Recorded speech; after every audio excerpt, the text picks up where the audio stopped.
Muy bien, buenos días. A nombre del Programa Universitario de Estudios sobre Asia y África, les doy la bienvenida al segundo día, el Día Internacional de la Mujer Trabajadora de este año. Esta es una serie de conversatorios bajo el tema Epistemologías feministas y género, diálogos desde el sur.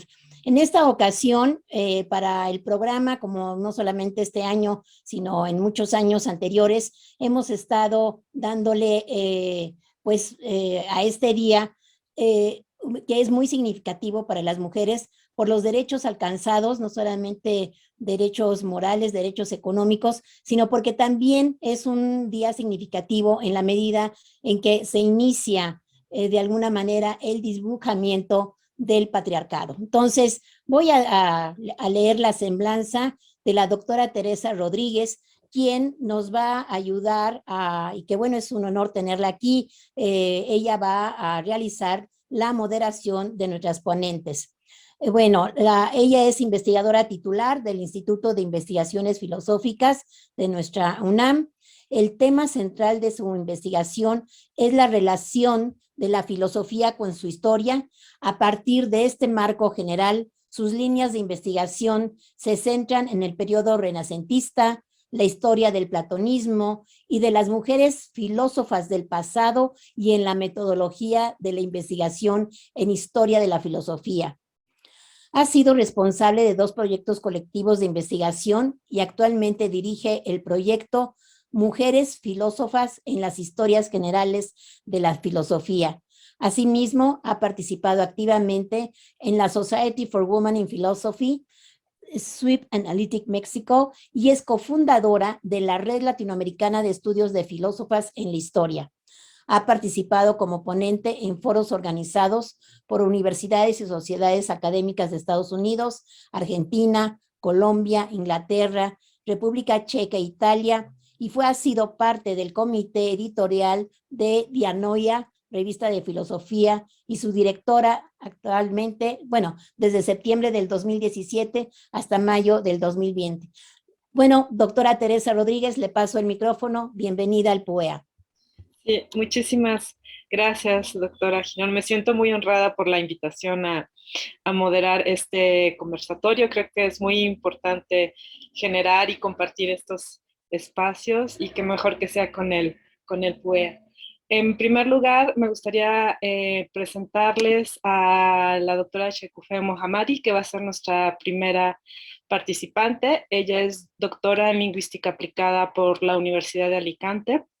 Es investigadora del Seminario de Hermenéutica del Instituto de Investigaciones Filológicas de nuestra universidad y profesora de asignatura en el Colegio de las Ciencias de la Comunicación de la Facultad de Ciencias Políticas y Sociales. Como investigadora y docente se ha dedicado a las aplicaciones de la semiótica, la literatura y las artes, teniendo la cultura y el arte persas como el centro de sus estudios. Sus líneas de investigación incluyen la hermenéutica literaria, la hermenéutica del símbolo y la hermenéutica cultural. Entre sus publicaciones están los libros monográficos Sintiendo la palabra, contextos lingüísticos y literarios del icono metafórico, estudio icónico de Chanamé de Ferdowsi, una metáfora de la identidad iraní, y mito, épica e identidad. El presente como metáfora del ayer. Actualmente es miembro de la International Association for Cognitive Semiotics, la Sociedad Mexicana para el Estudio de las Religiones y la Association for Iranian Studies. Entonces, bueno, muchísimas gracias, Shekufe, por estar el día de hoy con nosotros, con nosotras. Y la pregunta que nos gustaría plantearte es, ¿qué significa ser feminista en Irán? Entonces, tenemos aproximadamente 10 minutos para tu respuesta y bueno, bienvenida. Muchísimas gracias, buenas tardes, gracias por la invitación y también muchas gracias, Teresa, por la presentación. Me gustaría para empezar a responder esta pregunta, compartirles algunas imágenes para que vayamos un poco familiarizándonos también de vista con lo que les voy a contar. Bueno, en Irán hoy en día ser feminista en realidad es un asunto de todos. Esto lo digo porque ser mujer en Irán, especialmente en los últimos 42 años que llevamos desde la insurrección popular de 1979, el hecho mismo de que seas una mujer en la sociedad iraní bajo la República Islámica ya de por sí significa estar en resistencia, pues muchos de los derechos de las mujeres son violentadas por, digamos, las leyes islámicas del país. Por ejemplo, entre ellos podemos hablar del derecho a trabajar, del derecho a viajar, del derecho de la custodia de los hijos, del derecho al divorcio sin el consentimiento, todos ellos de un hombre, que sea o el padre o el marido de la mujer en cuestión. Entonces, ya de por sí vivir en Irán, por lo tanto, significa estar sujeta a estas violaciones de derechos y por lo tanto el día a día se convierte en una resistencia, una lucha continua. Ahora, las personas que son activistas de los derechos de las mujeres en Irán toman en cuenta todas esas cuestiones que acabo de mencionar, como los derechos para los cuales hay que trabajar a través mayormente también de campañas que intentan de alguna manera cambiar las leyes del país que están basadas en la religión islámica. Sin embargo, hay un tema, digamos, muy interesante también que aquí me gustaría decir, y es que luchar por el derecho de las mujeres está en Irán muy integrada también con la presencia de las propias mujeres en el ámbito social y en el ámbito político. Esto significa que las mujeres no solo se enfocan en luchar por sus propios derechos, sino que a pesar de todas las restricciones, a pesar de todas las limitaciones que enfrentan, también están luchando, están participando constantemente para el derecho de toda la sociedad, es decir, son partícipes activas de los movimientos sociales, culturales, políticos de Irán. Por ejemplo, las imágenes que aquí les voy a compartir son algunas, tienen que ver con las últimas protestas que ha habido en Irán y ustedes pueden observar la valentía con la que se dirigen a la autoridad, que están en la primera fila, ¿no?, de los manifestantes, por ejemplo. Entonces, estas son como algunas imágenes que nos dan cuenta, ¿no?, de esta cuestión, de que ser feminista en Irán no es solo estar dedicada a los derechos de las mujeres, sino también ejercer tu propio derecho de participación social y política como mujer, forma, digamos, parte de esta agencia, ¿no?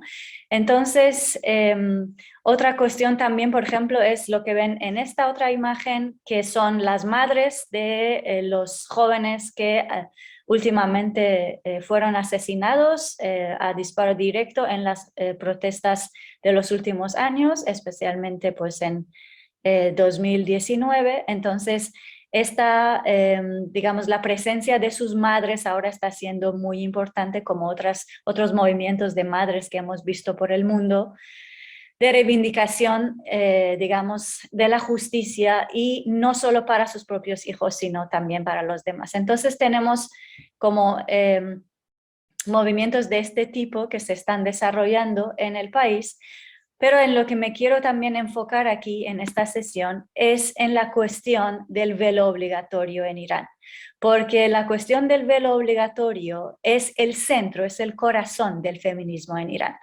debido a que pues las mujeres iraníes desde los primeros meses después de la revolución protestaron contra la imposición del velo obligatorio y sin embargo hasta hoy en día, 43 años después, todavía no lo han logrado. La cuestión del velo se considera pues un tema religioso para muchos, sin embargo en Irán ha dejado de serlo, es decir, ya no tiene que ver con un asunto sumamente de elección religiosa, sino más bien tiene que ver con un asunto político, e incluso las propias autoridades han dicho que es un asunto de seguridad nacional. ¿Eso qué significa? Significa que quitarse el velo en la sociedad, en Irán, es un acto que de alguna manera atenta contra la seguridad del sistema político. Y esto es muy importante de tener en cuenta en esta imagen que ustedes pueden ver aquí, que tiene que ver con las protestas del 2019, pues una mujer se subió para mostrar se quitó el velo y se subió en un lugar público a la calle para que todo el mundo viera que estaba en contra del velo obligatorio, esto se fue a un movimiento enorme que hasta hoy en día todavía sigue.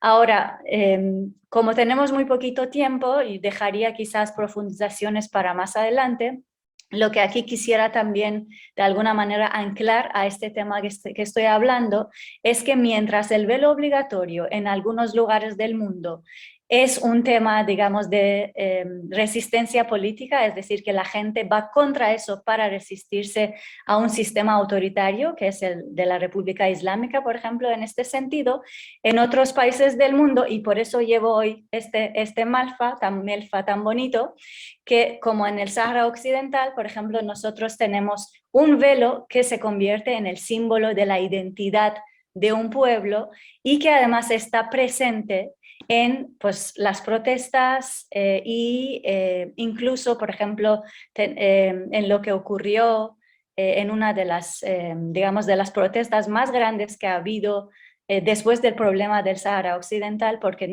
seguramente saben que en 1975 pues Marruecos ocupa el territorio saharaui, construye un muro años después y entonces hay muchísima resistencia a esta ocupación tanto en los territorios ocupados como en los campos de refugiados que ahora están en Argelia. Entonces, la presencia de la MELFA ha sido muy importante, no solo como representación de la identidad de la mujer saharaui, que es constantemente amenazada por, digamos, la ocupación marroquí, también fue utilizado, por ejemplo, en uno de los campos de protesta más importantes en Deimizig en 2010, donde algunas de las heimas, de las tiendas, que son también un símbolo muy importante de la identidad saharaui, fueron construidas con melfas. Entonces, es un velo que se lleva, que se utiliza también para resistir y para luchar.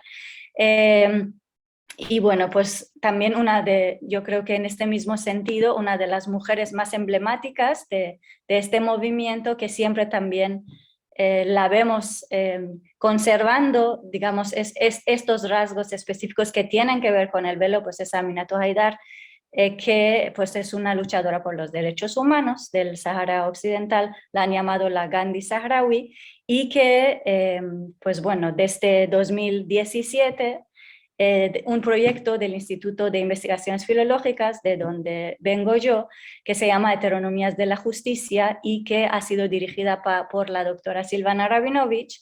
Ha sido un proyecto que está, digamos, luchando para mostrar cuestiones de derechos humanos, especialmente también de mujeres en el Sahara, y hemos estado viendo la posibilidad de tener una cátedra Aminatou Haidar por los derechos humanos en el Sahara, que desafortunadamente todavía no ha llegado a ningún fin, pero que esperamos que sí que llegue, porque pues desde 1979 México reconoce a la República Árabe Saharaui. Con eso quisiera terminar, yo creo que ya no tengo más tiempo, pero si luego se presta la ocasión, desde luego ahondaremos en los temas. Gracias.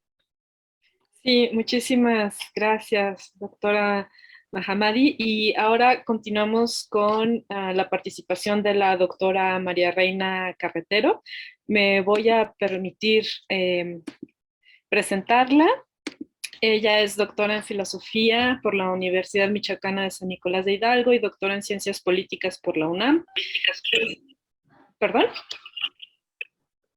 Bueno, continúo, disculpen. Es investigadora en el Laboratorio de Cultura Sentimental y Ética de la Convivencia, profesora de la Facultad de Filosofía y Letras y de la Facultad de Ciencias Políticas y Sociales. Coordina la Cátedra Extraordinaria a Fátima Mernissi de la Coordinación de Humanidades y la Universidad Ibn Sor en Marruecos. Su proyecto actual se titula Magreb Hoy, puertas abiertas para la fundamentación sociológica de un mundo transhumante, y es en el convenio internacional de la UIZ y la UNAM.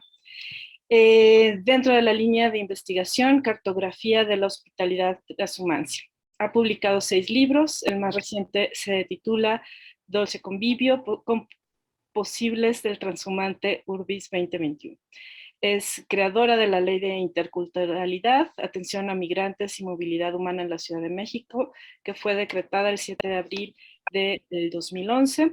y recientemente ha coordinado el dossier de feminismos y masculinidades en como una bitácora múltiple de los estudios de género en la revista Metapolítica de abril-junio de 2021.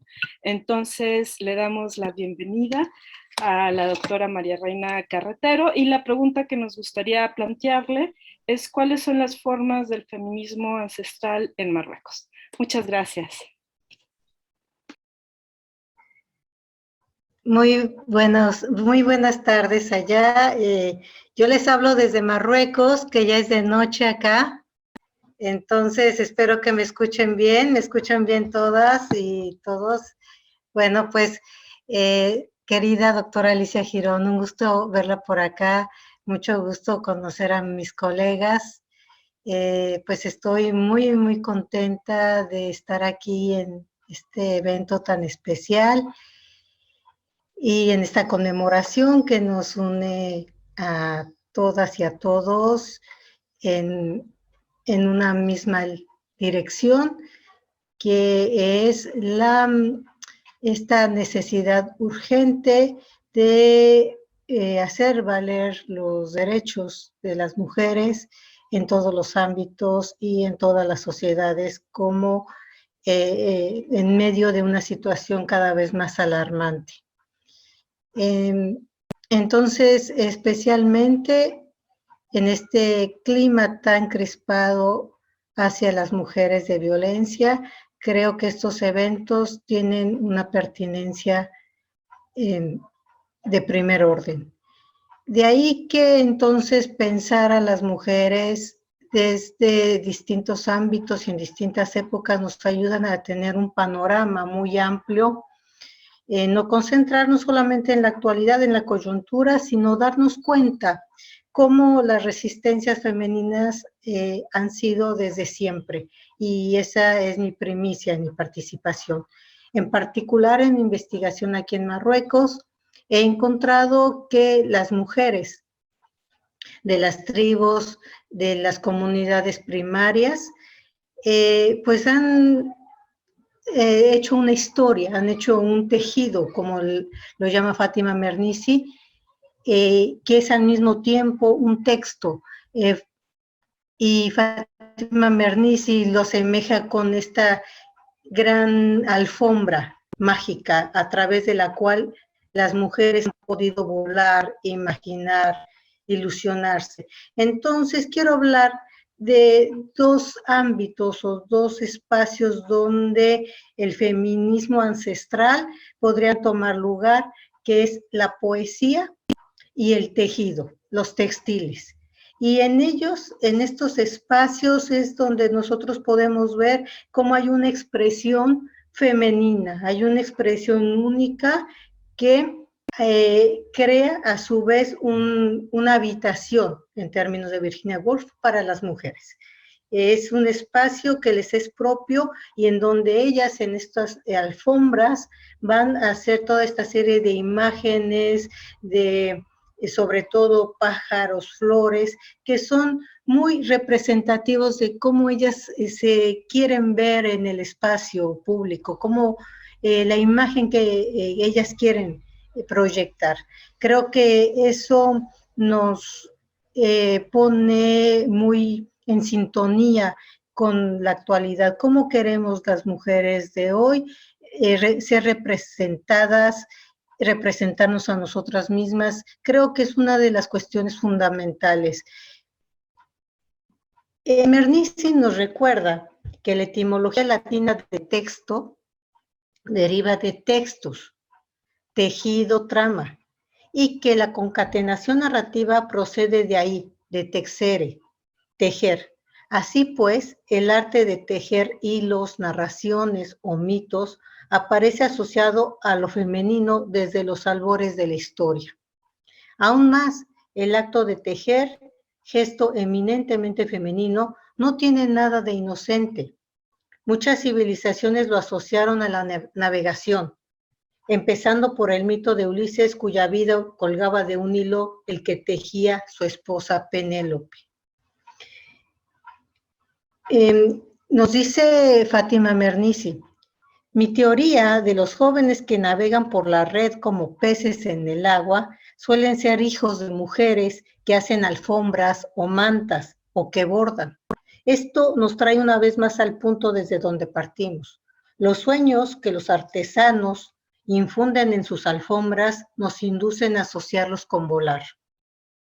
El sentido de pertenencia radica en la glorificación de la noche, de la luna y de los sueños, la imaginación y las emociones como fuentes de conocimiento. Entonces, esta relación que hace Fátima Mernissi con todo este texto, estos tejidos, nos lleva también a pensar cómo hasta el día de hoy, por ejemplo, las investigaciones más recientes que permanecieron siglos y siglos ahí escondidas y olvidadas, nos permite reconocer como un cierto tipo de poesía que se asemeja a estos tejidos, a estos textiles. Les voy a leer, por ejemplo, un poema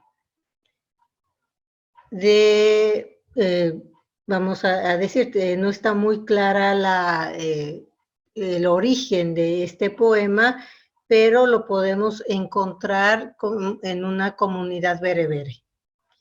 Se los voy a leer. La joven muchacha se aplica la ajena llorando, hace sonar sus pulseras, su collar perfumado con clavo.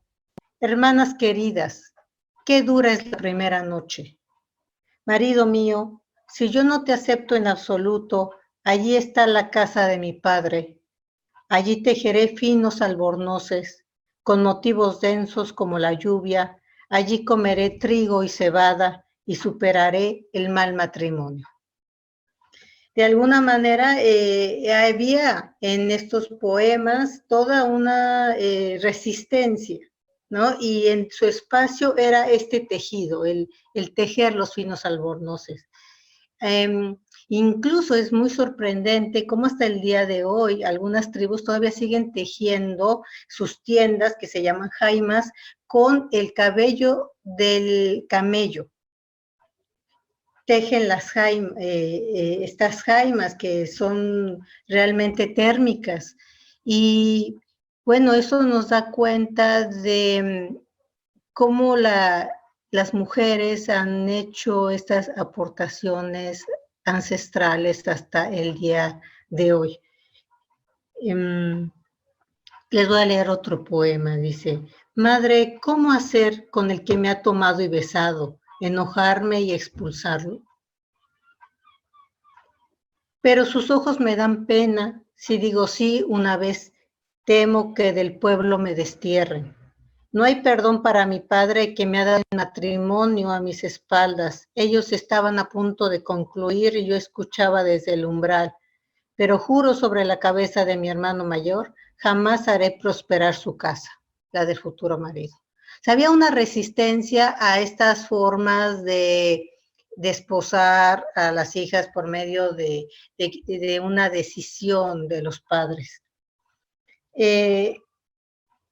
Creo que hay toda una serie ahora de hallazgos poéticos y también de poemas, por ejemplo, cuando se iban a casar, el juego era que la mujer le decía al marido estos poemas, el marido le respondía y era como, de alguna manera, cómo va a ser nuestro matrimonio, cuáles van a ser los principios que lo van a regir.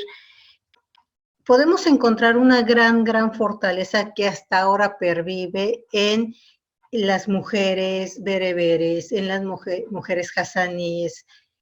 Hay una fuerza que les ha permitido sobrevivir en las duras condiciones del desierto, de continuas guerras, de continuos imperialismos y colonizaciones, y lo más increíble, conservar hasta el día de hoy unas identidades que son sumamente poderosas, potentes y pujantes, y que no son un modelo para todo el mundo en estas condiciones tan difíciles que enfrentamos, que se asemejan al desierto. Bueno, yo con eso terminaría mi participación. Muchísimas gracias, doctora Carretero por su participación y vamos a continuar con este conversatorio con Natalia Flores. Me permito presentarla. Natalia Flores es licenciada en Economía y maestra en Ciencias Sociales por Flaxo, México, y actualmente es candidata a doctora en Sociología por la Universidad Nelson Mandela. Ha sido profesora en la Facultad de Economía, la Escuela Nacional de Trabajo Social y la Facultad de Filosofía y Letras de la UNAM. Entre 2012 y 2015 fue coordinadora académica de la especialidad El Género en la Economía, también en la UNAM, y secretaria de Equidad de Género en el Programa Universitario de Estudios de Género también en nuestra universidad. Ha sido consultora de organismos nacionales e internacionales para el avance de las mujeres, como InMujeres, UNICEF, el Instituto de Liderazgo Simone de Beauvoir, entre otros. Vive en Sudáfrica desde hace varios años, en donde es coordinadora de la Casa Lord, residencia de escritura para mujeres africanas y colaboradora del Institute of Economic Justice. Sus temas de investigación son trabajo en identidad de género y feminismos del sur global. Su más reciente publicación es Precarity from a Feminist Perspective, a Note of Three Elements for the Political Struggle, en la Review of Radical Political Economics. Entonces vamos a dar paso a la participación de Natalia. Muchas gracias por estar aquí con nosotros en este conversatorio.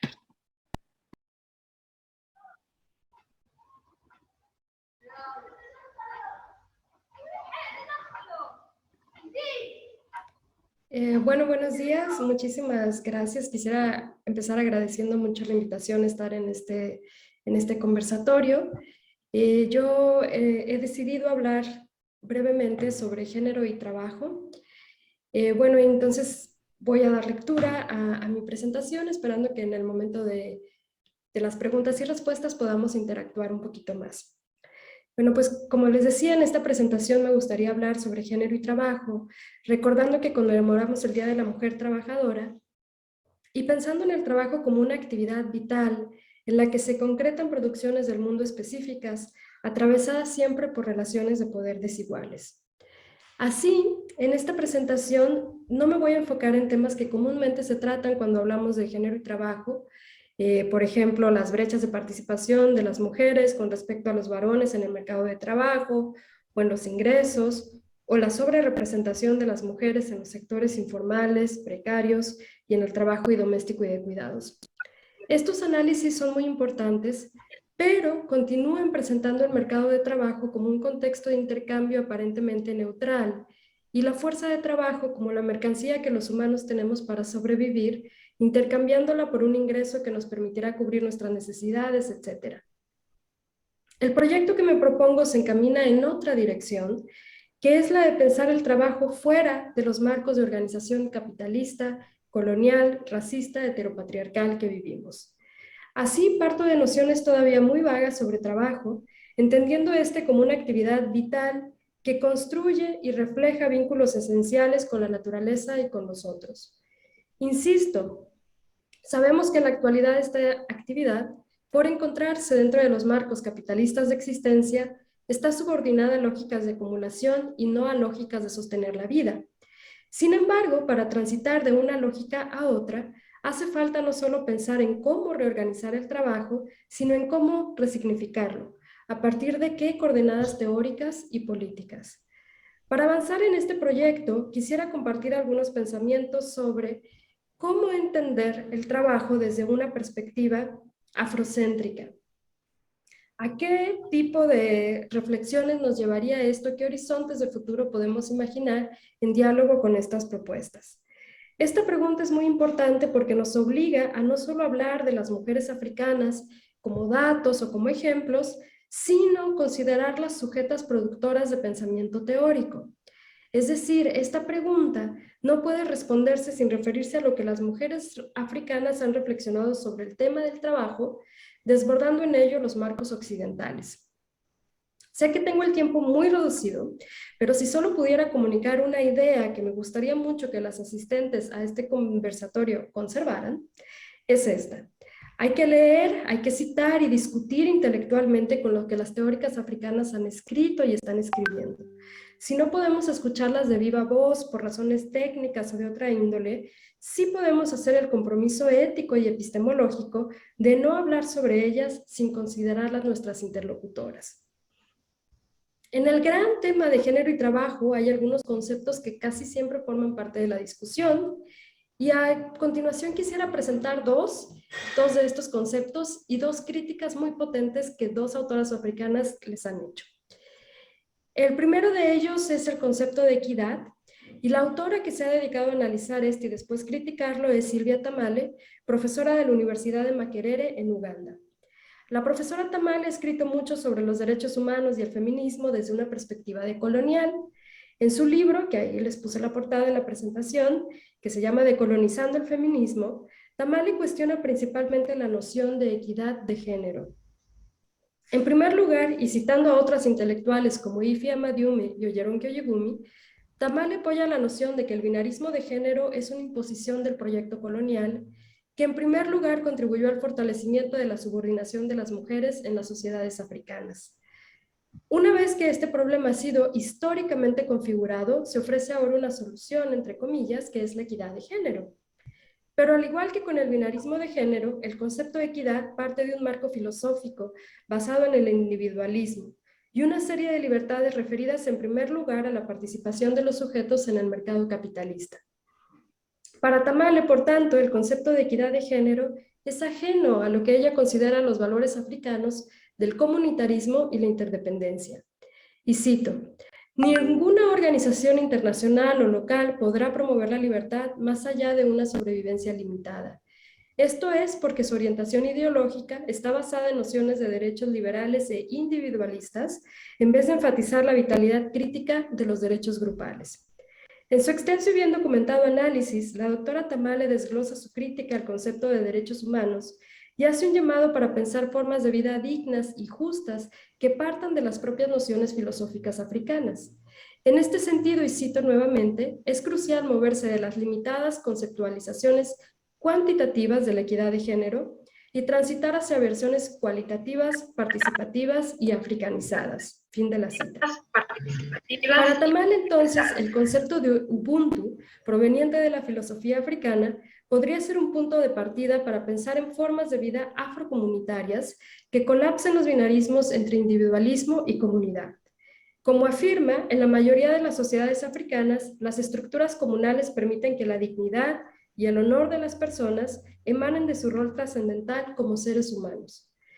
En este sentido, Ubuntu es un sistema de relaciones y una realidad encarnada de justicia y dignidad. ¿Qué significaría pensar el trabajo desde la perspectiva de Ubuntu? Hay muchísimo que podría decirse al respecto, pero me gustaría dejar sobre la mesa la idea de que el trabajo tendría que entenderse como parte de una estructura comunitaria en donde la interdependencia sea reconocida. Es decir, no puede tratarse como una mercancía, lo que es de hecho una actividad vital que permite la reproducción de vínculos esenciales para la existencia.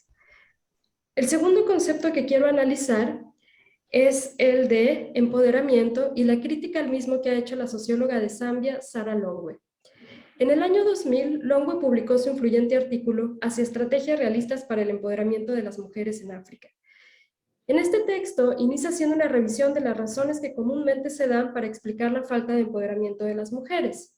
Entre ellas, falta de educación, falta de habilidades de liderazgo, falta de experiencia, etc. Estos marcos son funcionales al sistema colonial porque conceptualizan a las mujeres africanas como siempre en falta de algo. Partiendo de esta premisa, Longwe se pregunta cómo podría reelaborarse la noción de empoderamiento y, sobre todo, cómo desarrollar medidas para ello que abonen al mismo tiempo a una crítica de los sistemas de poder establecidos. Y cito, necesitamos darnos cuenta de la inutilidad de asumir que mayor acceso a recursos como crédito, educación o capacitación necesariamente dará a las mujeres mayor empoderamiento. También debemos dejar la ilusión de que el gobierno patriarcal está de nuestro lado. Debemos reconocer, en cambio, que el gobierno es el principal obstáculo para el avance de las mujeres. Posteriormente, en 2002, Longwe propuso un modelo metodológico para el empoderamiento de las mujeres que toma en cuenta todas estas cuestiones, así como la interacción entre género, clase y raza. En su modelo, Longwe propone 5 pasos fundamentales. Estos son: El nivel 0 es el de infraestructura social. Sin que las mujeres tengan asegurado el acceso a servicios de salud, vivienda, alimentación, agua, etc., es imposible y ocioso hablar de empoderamiento. Los siguientes niveles son acceso a recursos. Las mujeres no deben recibir estos a través de políticas que den estos recursos, sino que deben tener a su disposición los mecanismos que les permitan acceder a ellos. El tercer nivel es concientización, referido a acciones colectivas que surjan de las propias mujeres. Cito nuevamente: si son las mujeres quienes sufren estos problemas, es evidente que ellas tendrán interés en reflexionar sobre las causas de estos y sobre las estrategias de acción que necesitan para remover obstáculos. Fin de la cita. La movilización y construcción de liderazgos comunitarios. Y finalmente, el último paso en el proceso de empoderamiento es cuando las mujeres pueden tomar control de los recursos. De acuerdo con esta autora, las políticas de empoderamiento de las mujeres fracasan con frecuencia porque tratan únicamente de dar a las mujeres un recurso que se considera les hace falta, sin permitir, de hecho, obstaculizando la acción colectiva que llevaría en última instancia a un control colectivo de los recursos. ¿Qué significaría pensar el empoderamiento económico a partir de este planteamiento?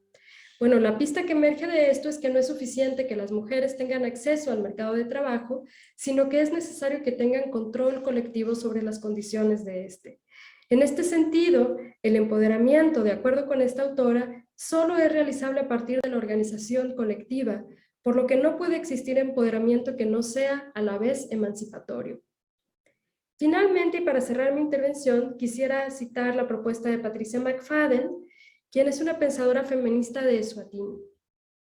Aunque McFadden ha escrito de muchísimos temas sobre feminismos africanos, en esta ocasión quisiera referirme a su propuesta sobre el término contemporaneidad o contemporarity. McFadden ha desarrollado este término para oponerse al sistema capitalista en el día a día, a través de formas radicales de existencia feminista basadas en la dignidad y el bienestar.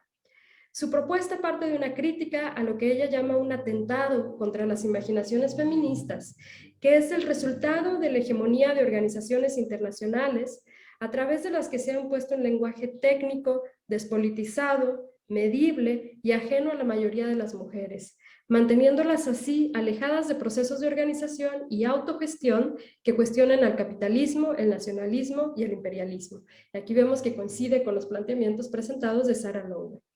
McFadden quiere recuperar imaginaciones radicales y ofrece el concepto de contemporaneidad como una vía.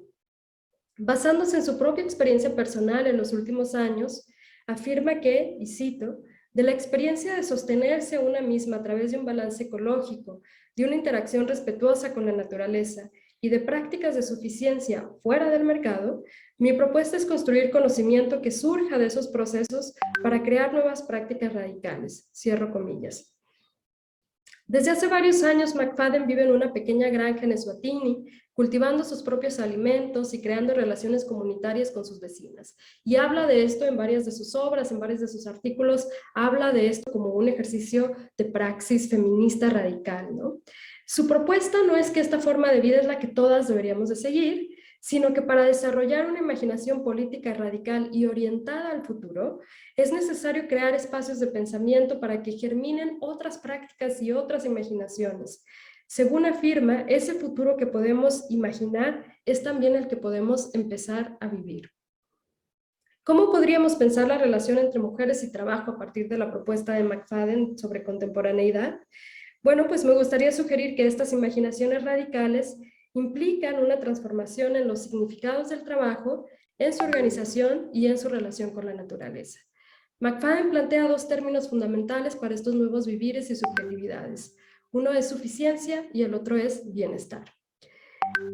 Bueno, para concluir, sé que he expuesto muy brevemente algunas ideas y sé que por hacerlo tan brevemente he sobresimplificado lo que estas autoras proponen, que tienen pensamientos muy complejos.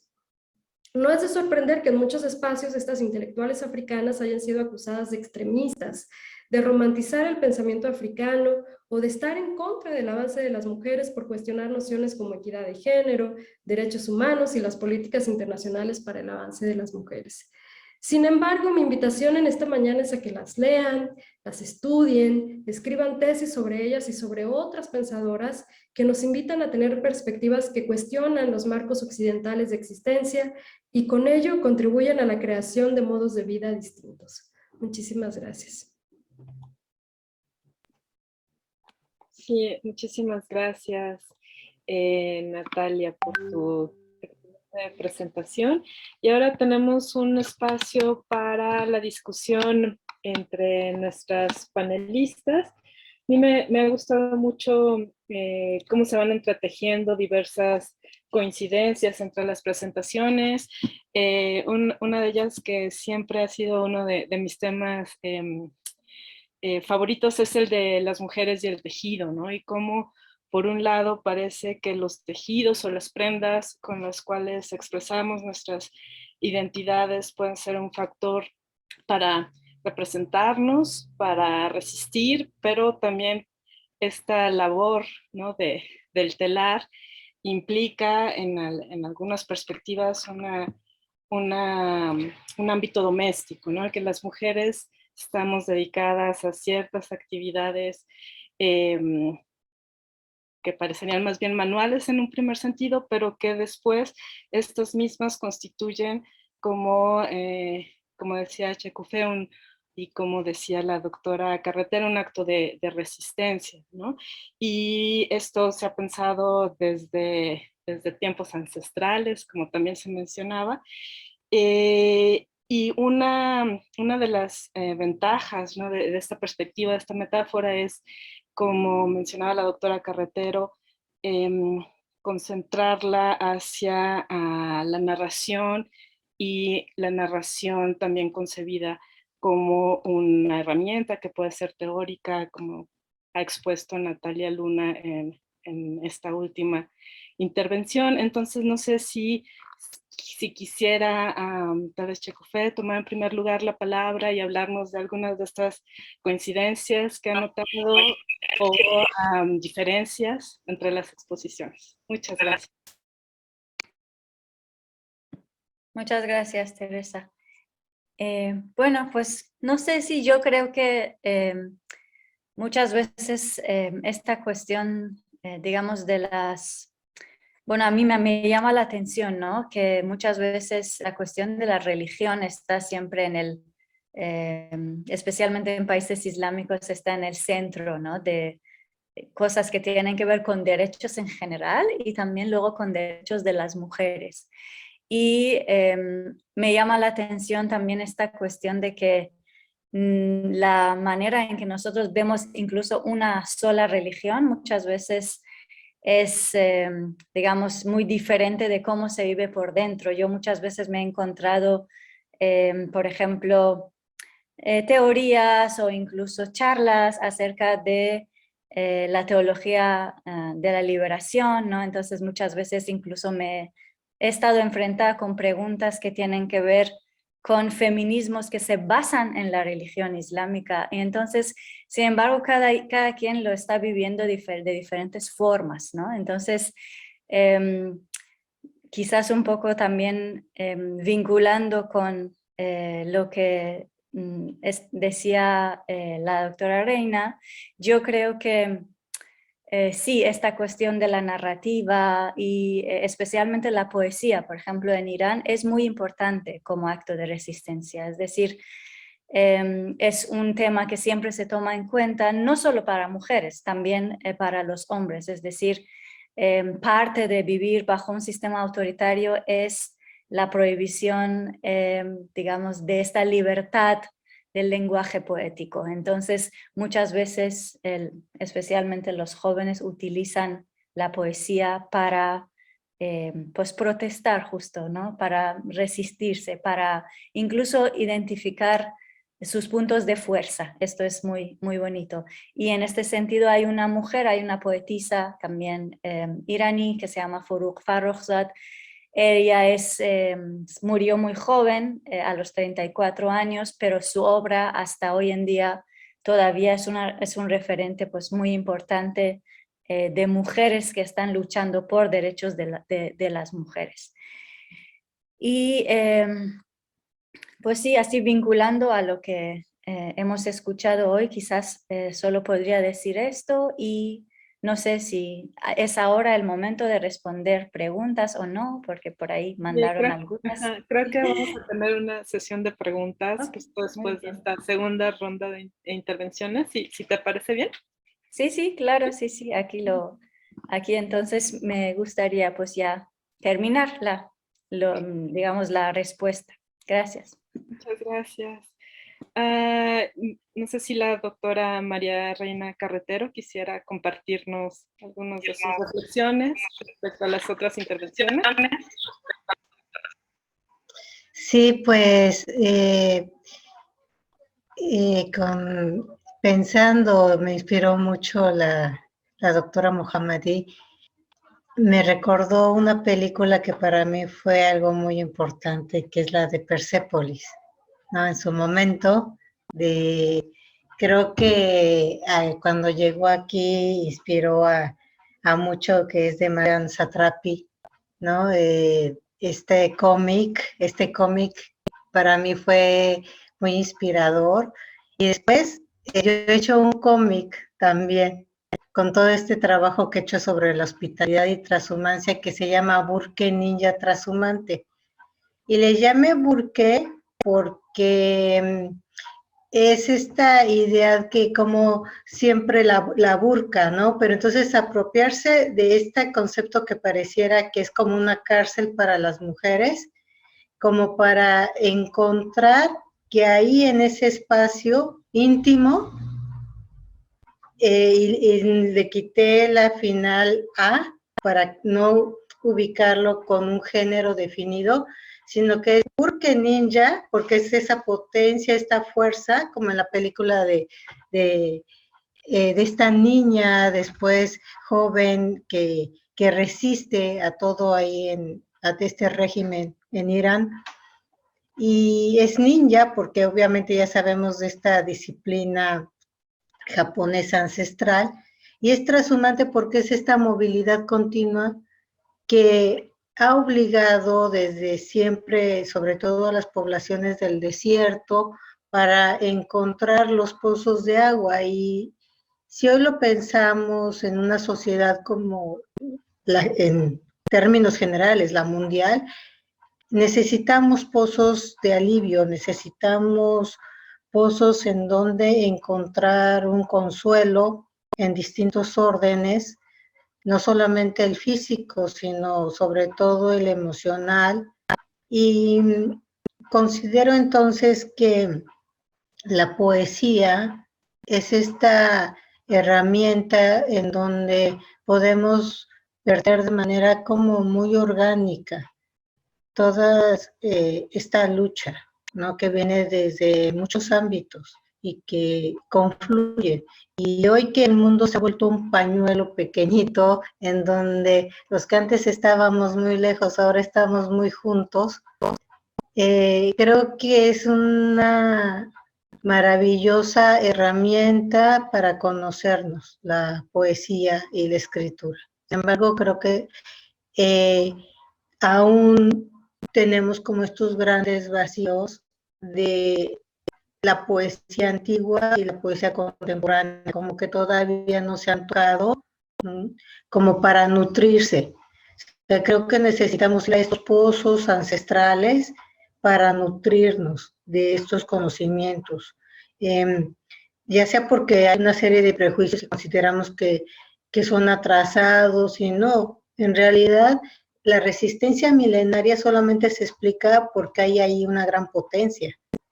Si no, no habría tal supervivencia, que no solo sobrevivencia, ha habido una supervivencia en el sentido de que se ha logrado una vida estética en el desierto, con una gran estética, con arte, con una cultura maravillosa.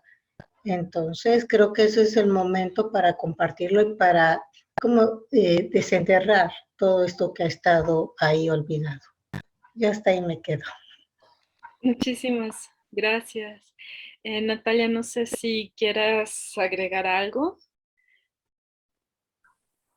Hola, sí, pues muy rápidamente, pues primero agradecer a todas las compañeras, de verdad muy interesantes sus ponencias.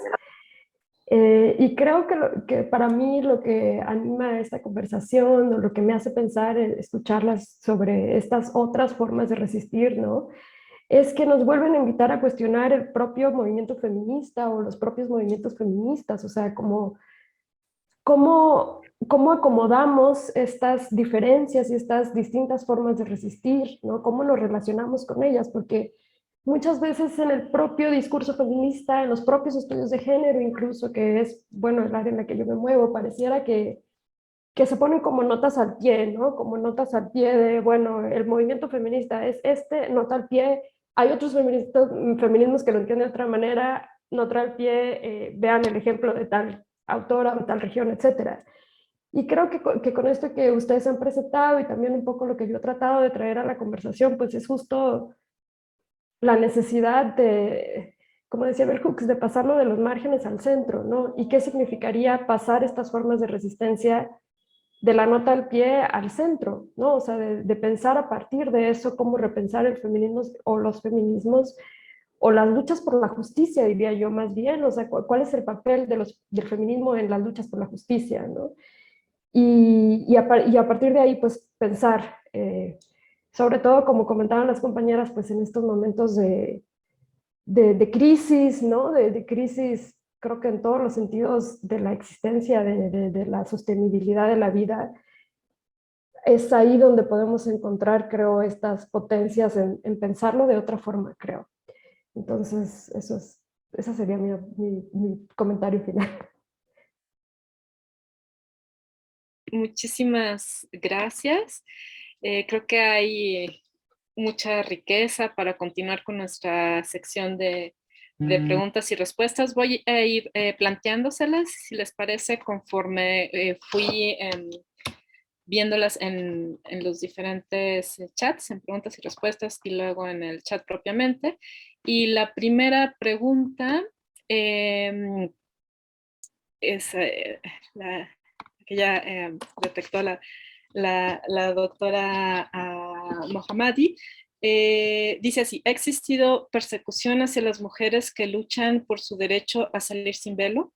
¿Cuáles son las consecuencias políticas hacia ellas? ¿Hay asociaciones que den apoyo o ayuda a demás mujeres? Y por último, ¿qué tanta es la libertad de las mujeres para manifestarse? Muchas gracias por plantear la pregunta. Bueno, sí, ha existido y existe persecución hacia las mujeres que no quieren utilizar el velo obligatorio. Hoy en día en Irán, cualquier mujer, sea iraní o no, que salga a las calles de Irán, digamos al espacio público, debe llevar el velo, es la ley del país. Y si no la quiere hacer, pues hay sanciones, incluso hay penas, digamos, hay detenciones, hay penas de cárcel y puede ir a más, dependiendo de qué tan insistente es la persona que, digamos, comete este atrevimiento, ¿no? De alguna manera. Entonces, sí, las mujeres que participaron, por ejemplo, en estas campañas de quítate el velo y manda una foto, por ejemplo, ha habido campañas, ¿no? O quítate el velo en un lugar público y hazte un video. Entonces, como que todas esas campañas que han existido, muchas veces incluso no había nadie alrededor, pero luego estas mujeres cuyas fotos o videos fueron publicadas en redes sociales, pues fueron perseguidos, ¿no? Entonces, perseguidas. Incluso hay mujeres que por haber hablado, fue hace 2 años que en un tren, digamos, del metro de Teherán, 2 mujeres, una que son madre e hija, subieron al tren, el Día de la Mujer era, entonces se quitaron el velo, les dieron flores a las mujeres y les dijeron que era muy bonito ser mujer. Estas 2 personas siguen todavía encarceladas y les han dado a cada quien 7 años de encarcelamiento solo por este hecho que han cometido, ¿no? Según esto. Entonces, sí es bastante perseguido. Incluso abogadas que están trabajando por los derechos de las mujeres, entre ellas fue muy sonado el nombre de Nasrin Sotoudeh, por ejemplo, que le han condenado a 34 años de prisión por haber defendido el derecho de las mujeres y también por haberse manifestado en contra del velo obligatorio. Y además 70 latigazos, o sea, son como penas verdaderamente pues severas, solo por la defensa de los derechos de las mujeres, especialmente contra la obligación del velo. Entonces, estas serían como algunas de estas consecuencias políticas. Y pues sí hay asociaciones que trabajan por los derechos de las mujeres y bueno, sobre la libertad de manifestarse, yo creo que es un tema que en Irán, por la cuestión de que se vive bajo un autoritarismo religioso, es decir, es un régimen dictatorial, entonces es muy difícil hablar del derecho de manifestarse, sea para hombres o sea para mujeres. Entonces esto afecta a ambas partes de la misma manera. Muchas gracias, Checo. Continuamos con una pregunta para la doctora María.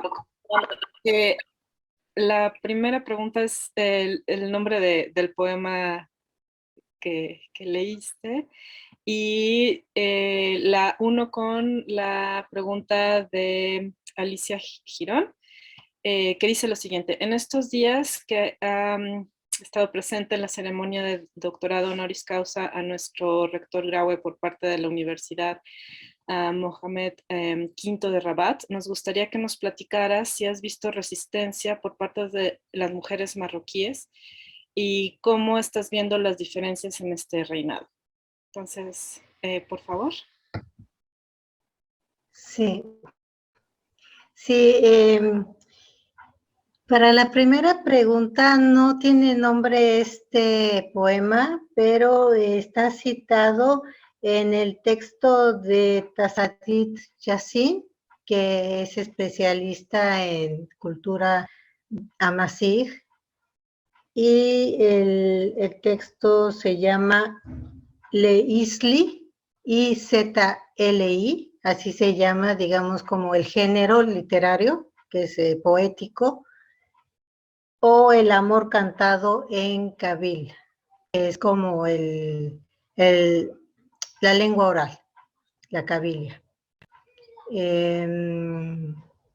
Es ahí, también pueden encontrar estos, digamos, estos poemas o estos cantos de amor en otra investigadora muy importante que se llama Hasina Gerduchi.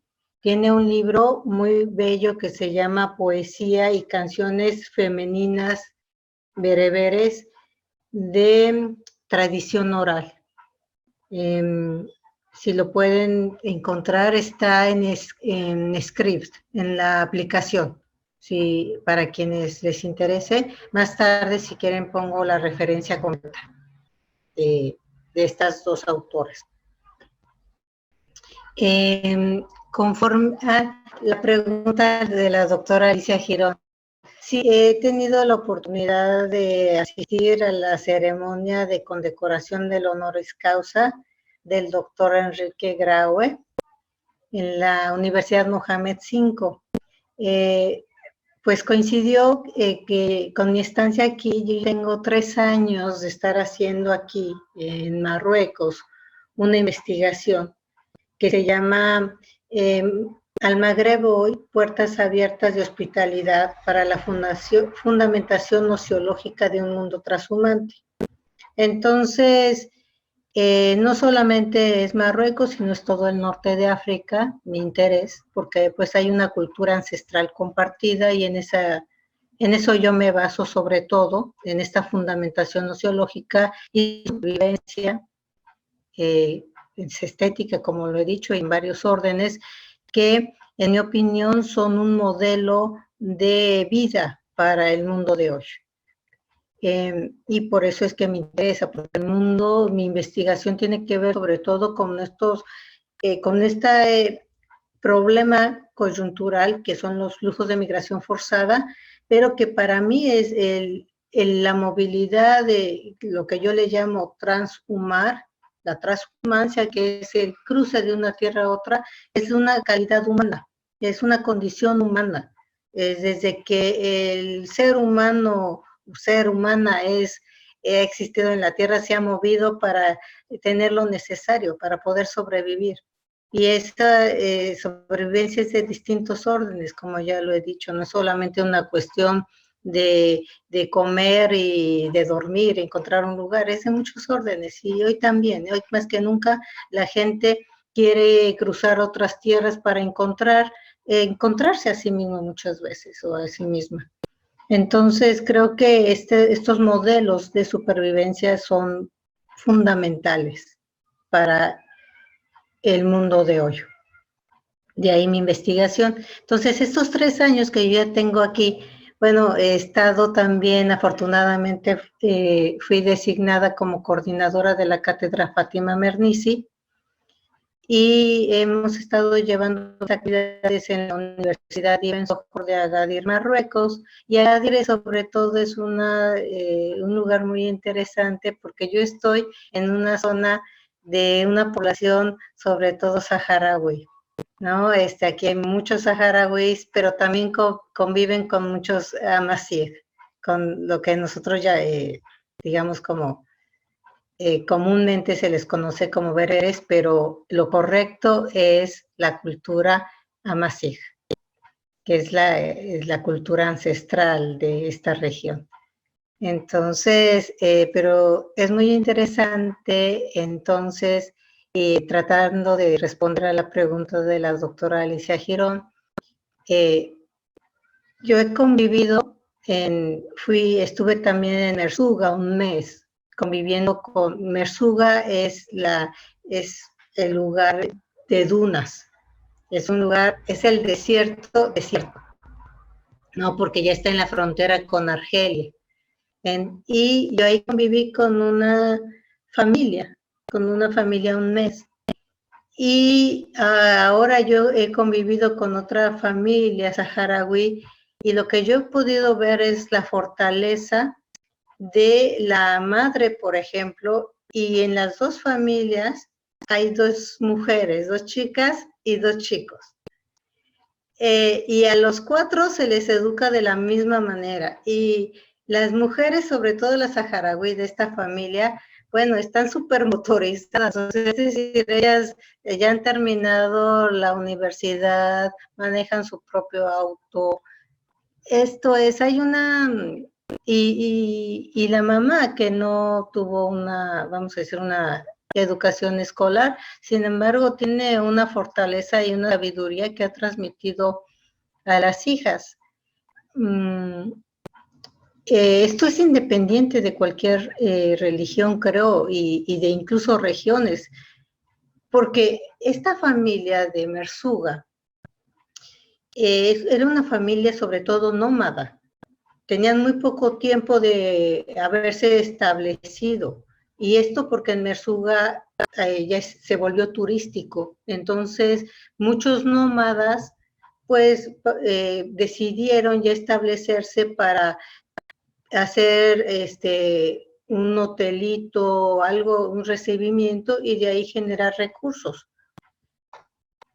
Y entonces el establecimiento de esta familia es muy reciente. Sin embargo, en estas 2 familias que yo puedo decir, y otras tantas familias con las que he convivido íntimamente, lo que sobresale es una gran fuerza, una gran potencia femenina, y una adaptación a lo que nosotros llamamos formas modernas, sin renunciar a las formas ancestrales. Eso es lo más interesante. Esto es cómo se puede estar en este mundo occidental con estos parámetros y al mismo tiempo conservar una identidad milenaria. Eso es lo que yo estoy investigando. O sea, ¿cómo se hace para tener esta determinación, esta definición? Porque los jóvenes de hoy, como decía Fátima Mernissi, navegan por las redes, se relacionan con todo el mundo. Le ayuda mucho que aquí son políglotas, hablan varios idiomas, además de sus lenguas orales. Tienen una fuerza en sus lenguas orales, que eso también hay que destacarlo. Las lenguas orales aquí sobre todo, que es la darilla, ¿no?, que es una mezcla entre el árabe, un poco de francés, es una mezcla entre varias lenguas, pero también se habla el hasaní, o sea, son lenguas orales y lo habla la mayoría de población, además del árabe, que es la lengua oficial, y ahora el amazigh, ya en el 2011 fue declarado lengua oficial. Y también se habla, y tiene un alfabeto y demás. Esto es lo más atrayente y sorprendente de esta región. Cómo poder estar en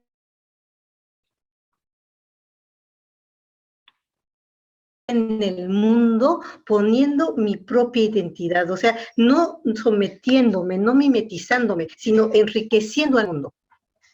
O sea, no haciendo esta copia gris de cómo todos vamos iguales, vamos a ser modernos iguales, no, sino que estas culturas que han prevalecido aquí enriquecen al mundo, nos enseñan, son un modelo de resistencia y de belleza y de conocimientos milenarios que, igual que las comunidades originarias en México, y en eso compartimos muchísimo, que 68 lenguas originarias en México y sus derivaciones son un tesoro, y no lo digo en términos así como ya de discurso hecho, realmente es una riqueza que no hemos podido descubrir en todo el mundo.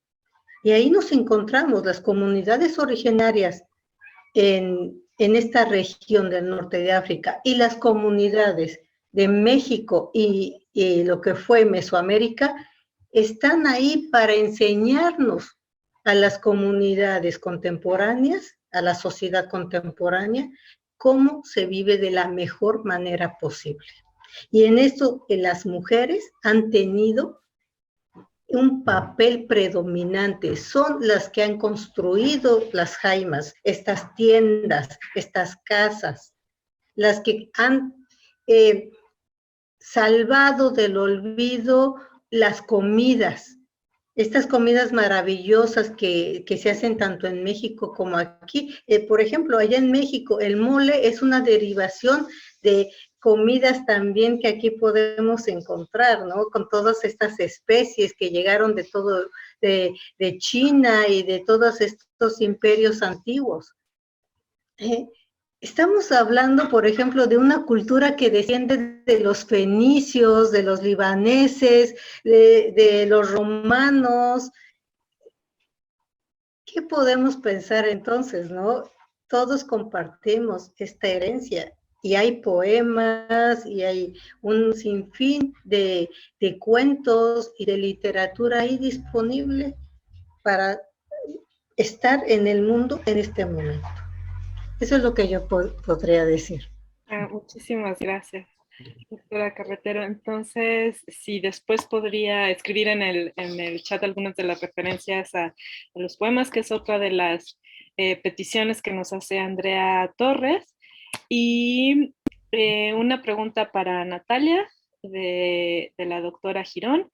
Dice así: sabemos que hay muchos feminismos y que hay un feminismo continental que ha sido acaparado por ONU Mujeres y los organismos multilaterales. Entonces, ¿cuál sería la diferencia entre estas autoras africanas con relación a un feminismo más propio, a un feminismo situado en la región de África? Pues qué buena pregunta. Estoy todavía pensando. Sí, yo creo que bueno, pues hay una tensión ahí, ¿no? Hay una tensión como muy importante entre lo que ciertas pensadoras africanas, algunas, incluso el propio término feminismo, pues es contencioso, ¿no? Porque hay algunas que sí se reconocen como en esta identidad feminista, como las Las tres autoras de las que yo hablé brevemente en mi presentación, las tres se asumen como feministas, ¿no? Y están de alguna manera contendiendo el término, la identidad feminista, mientras que hay otras que ya ni siquiera dicen, o sea, que se deslindan ya del feminismo porque es como algo ajeno, ¿no? Y sobre todo como con estos ejercicios de, pues que finalmente reproducen tanto discursos como estrategias pues colonialistas, ¿no? Pareciera que siempre es el norte global en donde se genera la teoría, sobre cómo de equidad, sobre género, sobre empoderamiento, sobre todas estas categorías, ¿no? El gender mainstreaming y todas estas cosas, y después con esas teorías se quisiera como salvar a las mujeres africanas, ¿no? Como decir, pero siempre hay como un desbalance de poder muy claro entre dónde se produce la teoría y dónde va y se trata de probar o de imponer, por decirlo de alguna manera.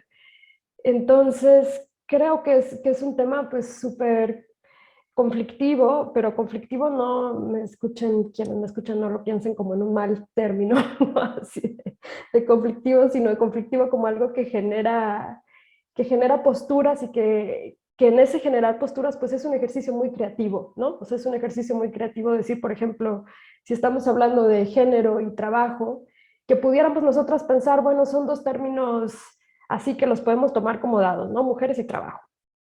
Pero que si vemos los feminismos africanos o lo que muchas pensadoras dentro de esto están haciendo, pues es precisamente cuestionar desde la raíz, ¿no? Desde cuestionar estos dos términos, o sea, como en el caso, por ejemplo, de Ify Amadiumi, de Yoronke Yogumi y Silvia Tamale un poco que las retoma, pues, ¿qué es mujer? ¿Qué quiere decir mujer? ¿No? O sea, este término que muchas veces tomamos como dado y que ellas lo que hacen es ir como a la raíz de cómo se ancla esta categoría identitaria con un proyecto colonial específico, ¿no? Y cómo se ancla y cómo se impone. Y lo mismo con trabajo, ¿no? O sea, podemos decir, bueno, el trabajo, pues todos sabemos que es el trabajo asalariado capitalista que tenemos que hacer para sobrevivir, o posturas más críticas de la economía feminista, pues el trabajo productivo y el trabajo reproductivo, pero sigue siendo en este marco de relaciones existentes, ¿no?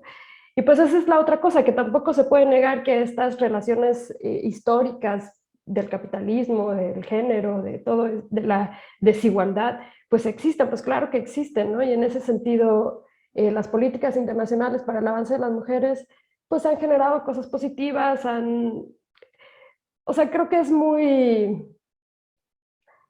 es un terreno que nos obliga a pensar en términos complejos, ¿no? En términos complejos, o sea, no, como lo hacen estas propias pensadoras, o sea, no es una cosa dicotómica de está bien, está mal, lo queremos o no lo queremos, sino cómo a partir de ahí y a partir de esta realidad como histórica que vivimos, podemos pensar en el futuro. A mí por eso me gusta muchísimo, hablé poquito de ella porque tenía poquito tiempo, pero si pudieran, si alguien está interesado en Patricia McFadden, cómo este término de contemporaneidad, ella lo usa como un lazo al futuro, ¿no? O sea, cómo ser mujeres africanas feministas contemporáneas, ¿no? Y la contemporaneidad, dice, no es solo entender el presente, sino empezar a vivir los futuros que nos imaginamos, ¿no?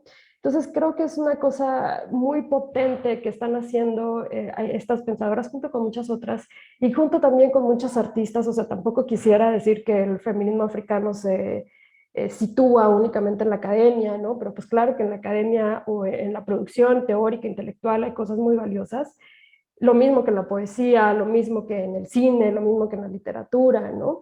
Eh, que yo creo que a nosotras como mujeres del sur global, por usar este gran término, pues nos interpela, o sea, creo que nos interpela muchísimo, como decía ahorita la colega, bueno, estableciendo nuestros paralelismos entre México y estas otras culturas. O sea, creo que por ahí vamos, tenemos que ir abriendo caminos para el diálogo y para construir otras sociedades, ¿no? Porque lo que sí tenemos claro es que esta en la que vivimos es insostenible, o sea, que este sistema colonial, capitalista, racista, heteropatriarcal, pues o lo cambiamos o lo que está amenazado es la propia sobrevivencia, creo, ¿no? Entonces, por ahí, no sé. Sí, no sé si contesté algo, pero dije muchas cosas que quería decir. Gracias. Gracias, Natalia. Hay varias preguntas para la doctora Mohammadi, entonces si te parece bien las planteo juntas porque nos vamos acercando hacia el final de nuestro conversatorio. La primera es de Dalia Guzmán y ella pregunta si puedes ampliar el tema del velo como un asunto de seguridad nacional. La segunda es de Ivana Lozano. Ella pregunta, ¿cuál podríamos decir que es el futuro para la comunidad de mujeres musulmanas dentro del feminismo en el caso de Irán? Y hay una pregunta sobre si podrías recomendar algún libro para profundizar en estos temas de los cuales has hablado. Gracias. Y muchas gracias, Teresa.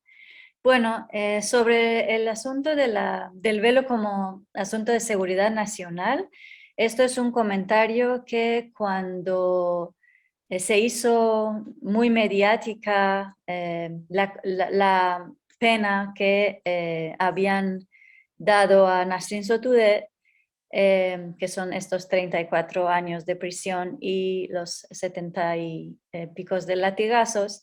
Entonces mucha gente empezó a preguntar, ¿no? Bueno, pues es el velo, ¿no? No es un asunto, digamos, de forma de vestir en la sociedad. No sé qué tiene que ver esto, digamos, ¿por qué tiene que alguien recibir una pena así por, digamos, haber querido defender la no obligatoriedad del velo? Entonces, ahí fue que en una entrevista uno de los altos rangos del régimen de la República Islámica dijo que el hijab, o el velo, era un asunto de seguridad nacional.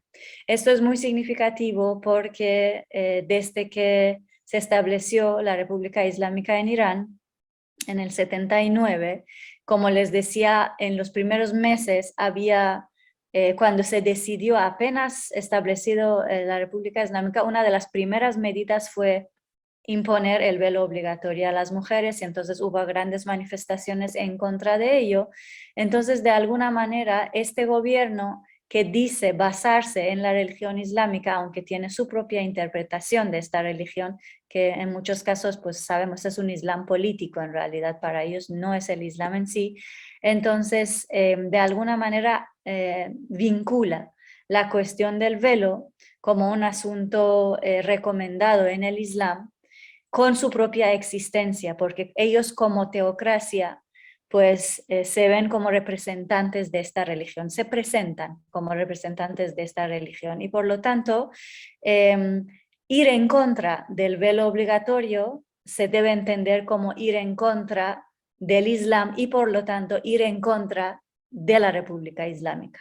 Por eso es que se convierte en un tema de seguridad nacional, es decir, para ellos es muy importante que, digamos, esto se cumpla porque además es algo que pertenece al espacio público y sobre el cual el régimen a lo largo de los años ha estado, digamos, tomando medidas cada vez más,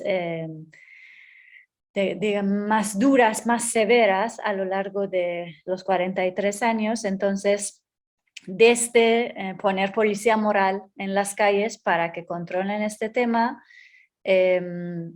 hasta, por ejemplo, esta cuestión de no permitir que las mujeres, por ejemplo, compren incluso para el espacio privado una ropa que a ellas les guste utilizar, porque muchas veces el espacio privado y público estuvieron separados por muchos años, pero desde hace unos 15 años incluso empezaron a parar a mujeres en la calle preguntándoles, pidiéndoles que mostraran lo que habían comprado en la tienda y revisando la ropa y preguntando dónde la iban a usar y muchas veces también confiscaron, ¿no?, lo que habían comprado porque no estaba de acuerdo con el Islam. Es un mecanismo de control, en realidad, es un mecanismo de control muy fuerte, la cuestión del velo, y ir en contra de esto es, por lo tanto, de alguna manera retar, ¿no?, al propio sistema político. Por eso se convierte en un asunto de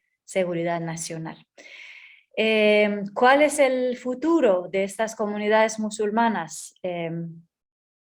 dentro del feminismo en el caso de Irán, bueno, pues yo creo que una cosa de la que están muy conscientes las mujeres iraníes que tienen fe religiosa, porque también hay de todo, ¿no? Entonces, pero los grupos que sí tienen fe religiosa, pues guardan, digamos, la obligación del velo, o sea, o la llevan de manera tradicional o por cuestiones personales. Entonces, desde luego que ellas se ven con el derecho de hacer esto, pero en ningún momento quieren imponer, digamos, este uso del velo obligatorio a otras mujeres que no tienen fe religiosa. Entonces hay una especie de división entre este grupo de mujeres musulmanas creyentes, dependiendo de si pertenecen o no pertenecen a grupos que apoyan al régimen. Si pertenecen a grupos que apoyan al régimen, entonces ahí digamos que también participan en la propaganda del régimen en pro del velo obligatorio. Por ejemplo, todas esas consignas que dicen a las mujeres que llevar el velo es para la mujer como una protección, ¿no? El velo te protege como mujer, la mujer envuelta en el velo es como una perla envuelta en una concha. Estas son como consignas así como súper, además comunes, ¿no? Que todo el rato es, e incluso también tienen que ver con cuestiones de si te tapas bien, entonces los hombres ya no te van a mirar, entonces vas a estar más segura, ¿no? Entonces se une con temas que yo creo que también nos son muy familiares en otras partes del mundo. ¿Cómo te vistes? Si llevaste zapatos de tacón, si se te veía el pelo, ¿cómo fue, no? Entonces como que todas estas cuestiones ahí están presentes, pero digo, o sea, el hecho de que se lleve al extremo de que alguien se queje en contra de eso tiene que ver necesariamente con un apoyo o con estar de acuerdo con la República Islámica. Por eso mismo regresamos a la pregunta anterior, es un asunto de seguridad de Estado. Entonces, para las mujeres musulmanes que llevan la religión como un asunto personal, pues yo creo que las cosas siempre han estado, digamos, dentro de los últimos 40 y pico años han funcionado bien. Es decir, ellas lo llevan sin ningún problema y no, digamos, tienen ningún conflicto con las que no la quieren llevar. Ahora, se han dado también muchos casos de mujeres pro régimen religiosas que en la calle, por ejemplo, de repente se acercan a una mujer que lleva mal el velo o que no la lleva, decidió quitársela, entonces se acercan y le dicen, oye, pues arréglate, ¿no? ¿Por qué? Pues, ¿por qué estás así? Ponte el velo. Entonces, en casos así, sí las reacciones han sido muy severas y yo creo que ya cada vez no solo hombres también, no solo mujeres, también hombres están respondiendo a estos ataques diciendo, no es asunto de ustedes, es una decisión personal. Entonces, con todo eso quiero decir que las mujeres musulmanas que no respetan el derecho al uso no obligatorio del velo son consideradas como, digamos, protectores de este Estado autoritario y por lo tanto con ellos o contra ellos se reacciona de la misma manera que se reacciona contra el propio régimen. Es decir, se les resiste. Esto es, y su futuro es estar aisladas. O sea, así lo podemos decir. En cambio, las demás mujeres musulmanas que, digamos, respetan esta decisión, que verdaderamente debería ser personal, pues siguen conviviendo con las demás personas sin ningún problema. Y sobre lo del libro que preguntaron, si les parece bien, para que sea exacto, lo voy a poner en el chat. Muchas gracias. Gracias. Hay una pregunta similar para Natalia sobre recomendaciones de un libro relativo a trabajo y mujeres. Igual si podrías ponerlo en el chat. Y hay dos preguntas con las cuales podríamos ir cerrando. Las planteo en general y no sé si alguna de ustedes quiera contestarla. La primera es ¿cómo definirían el empoderamiento de la mujer actualmente? Y la segunda es, ¿cuál es su perspectiva en el caso de la mexicana Paola Chetecat, ¿no? Condenada a 7 años de cárcel y latigazos por haber sido víctima de abuso sexual en Qatar? No sé si alguno de ustedes quiere contestar y con esto cerrando. Sí, María Reina, por favor. Gracias. Sí, bueno, ¿por dónde podremos comenzar? A mí el concepto de empoderamiento ya sabemos que es una adecuación de un anglicismo de empowerment. A mí nunca me convenció, les voy a decir, porque se asemeja, de hecho, en términos incluso simbólicos, a lo que en el feminismo pues estamos luchando, con lo que nos estamos enfrentando, con un poder, ¿no? Es decir, eso ya desde la semántica no nos desliga tanto, sí, porque no es un poder que se enfrenta a otro poder, a mí me parece.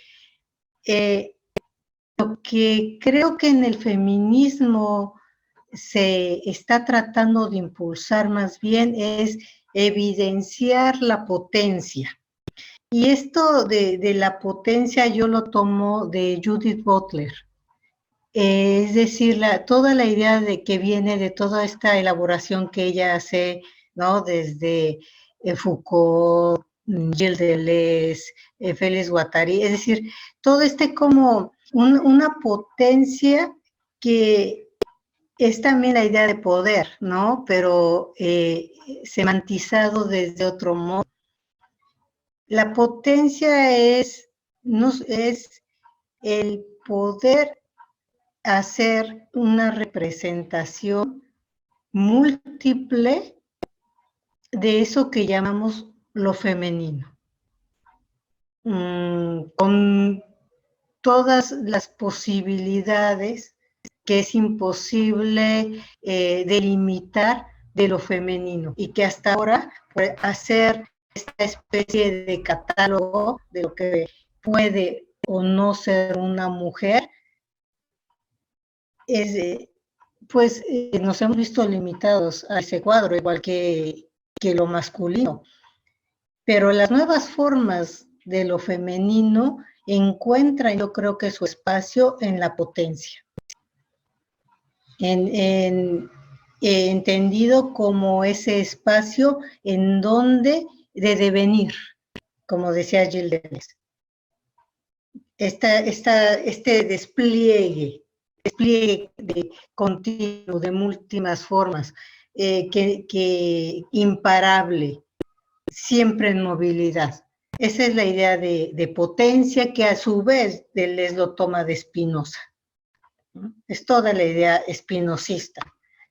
Entonces, yo como más bien con esta idea de potencia, y creo que abordado desde ahí, desde potencia, hay una gran fuerza que se está mostrando la mujer. Creo que efectivamente por eso mismo estamos enfrentando este clima de violencia tan aguda. Y volviendo a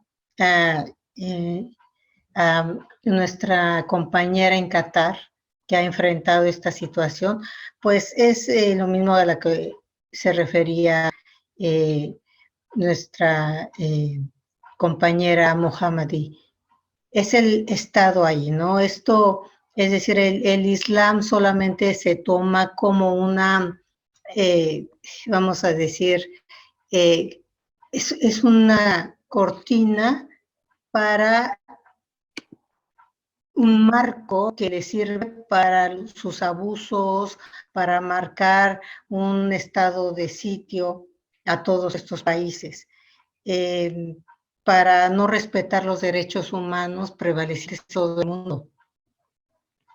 En realidad no es que sean musulmanes, y eso yo es lo que quiero poner mucho énfasis, porque cuando nosotros decimos lo mismo que en Afganistán, que son países musulmanes, y ahí también me refiero un poco a todo este esfuerzo que hizo Fátima Mernissi en su momento, para hablar de lo que por lo menos en los principios del Islam, lo más importante, ¿cuáles son?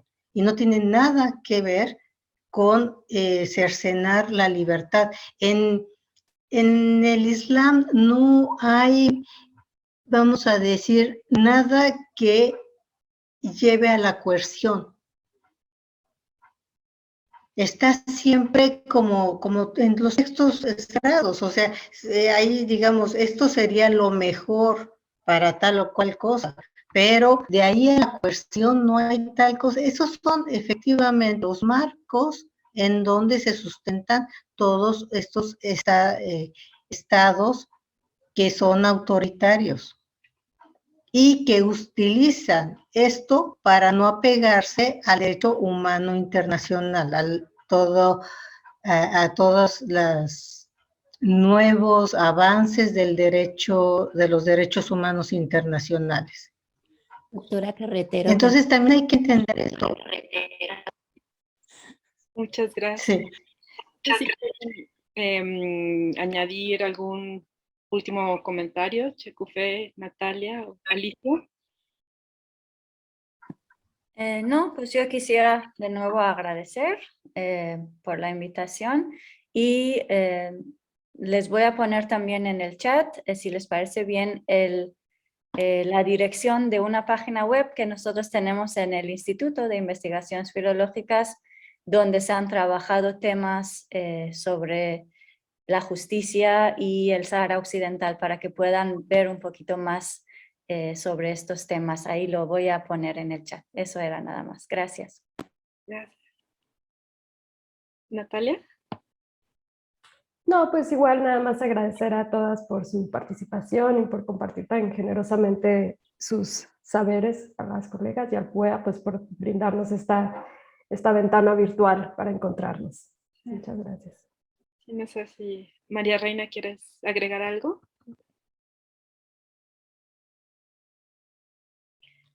Creo que no te escuchamos, porque se cerró tu micrófono.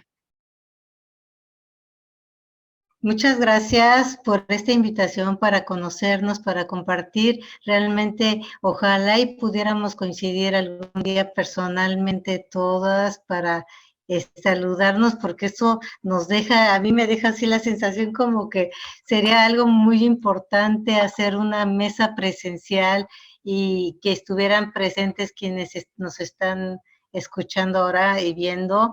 Sería algo, creo que ahora a mí ya me falta mucho la presencia humana, la presencia física, y no me acostumbro, ¿no? A pesar de estos años de sequía, no me acostumbro. Así que yo les agradezco muchísimo la invitación y esperemos conocernos presencialmente muy pronto. Gracias. Gracias. Y bueno, solo para cerrar, me gustaría pues subrayar estas presentaciones, ¿no? que en sí mismas son una forma de resistencia, ¿no? Sí, al reflexionar sobre qué sucede en estas regiones, ¿no? En Irán, en el sur de África, en el Magreb, en nuestro propio país, creo que estamos también reflexionando sobre nuestras propias identidades y me parece que la organización por parte del PUEA de estas jornadas que van a continuar el día de mañana, están todas y todos cordialmente invitados, son un gran acierto. Yo coincido en que deberíamos procurar repetirlas, si es posible presencialmente. Y bueno, creo que hemos visto cómo se pueden tejer, ¿no? Diversos niveles en nuestras reflexiones sobre el quehacer y la agencia de las mujeres, desde unos términos teóricos complejos, pasando por las sabidurías ancestrales hasta regresar a los diálogos, ¿no? Que tenemos justo aquí entre nosotras el día de hoy, en nuestra universidad y también, bueno, en el sur global. Entonces, agradezco de nuevo, ¿no? a la doctora Girón, a Vania por su entusiasmo, por convocarnos el día de hoy y nos vemos mañana entonces. Muchísimas gracias.